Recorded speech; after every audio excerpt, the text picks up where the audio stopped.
The treasurer for South Carolina is now one step closer to being removed from office. State senators voted overwhelmingly last night to remove current treasurer Curtis Loftis after a hearing that lasted about 8 hours. The vote was 33-8 in favor of removal. It stems from a nearly $2 billion accounting error in state government funding. The investigation started about 2 years ago over what was initially believed to be a mystery account holding about $1.8 billion.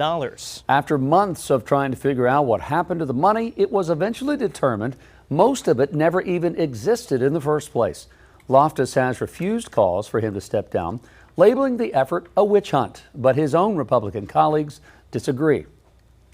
This accounting issue is being used by some as a lever against me and the voters I represent. Our treasurer, that man sitting right there, is a liar. He's a liar that was so concerned with his public appearance that he would do and say anything to cover up this mistake.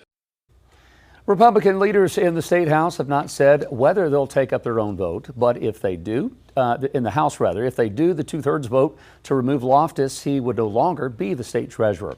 If that does indeed happen, it would be the first time the state of South Carolina has ever removed a public official in this way. We want to bring in our chief legal analyst, Khalif Rhodes, to break this all down.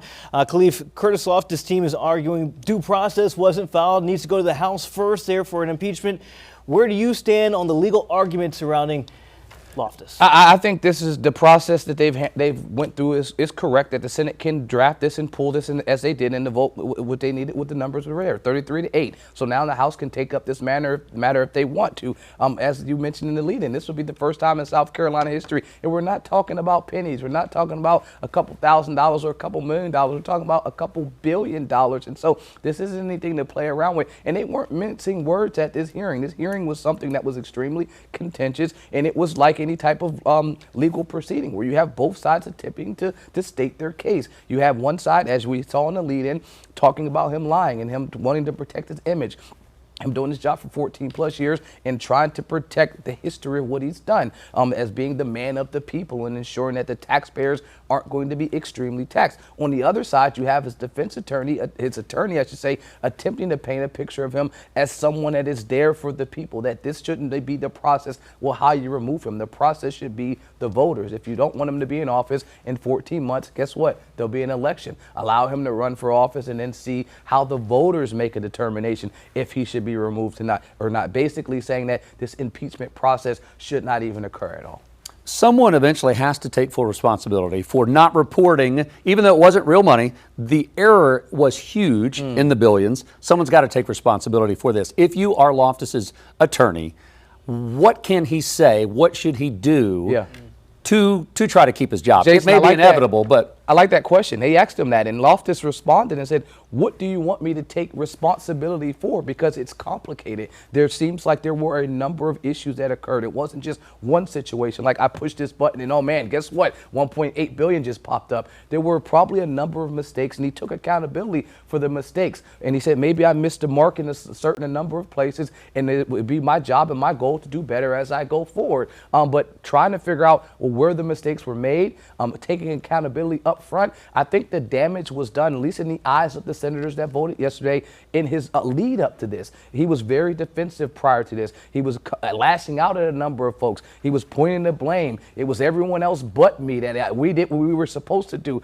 I think that kind of set the stage to where we're at now. So if you're asking what could he do, if he had a magic time, traveling machine and could go back, it would probably be to be more remorseful then, to take more accountability then. So now you probably wouldn't have got to this point if you would have been apologetic at that moment and shown some remorse, kind of like a sentencing in front of a judge.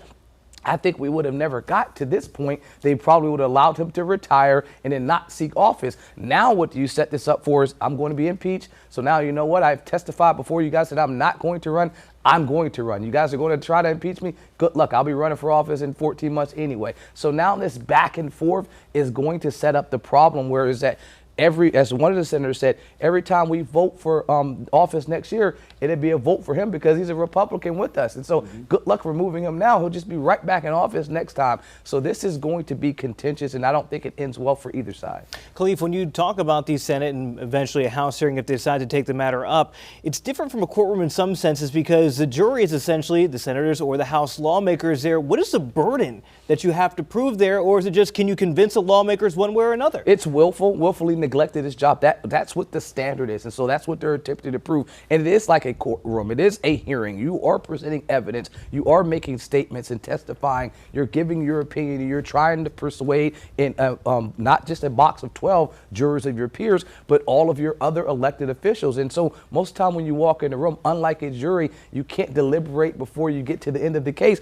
Well, in this case, they're already deliberating, and they already know where they stand. And so now you have that one or two people standing up there attempting to push people in a direction, maybe whipping the votes in the way that they need them to be whipped up. But for sure, the deliberation portion has already happened. And so this is the best example of a jury trial with more than 12 jurors where you are trying to convince them that he willfully neglected his duty. And his duty in this case was to ensure that he kept up to date the taxpayers' dollars that were sitting in the state of South Carolina.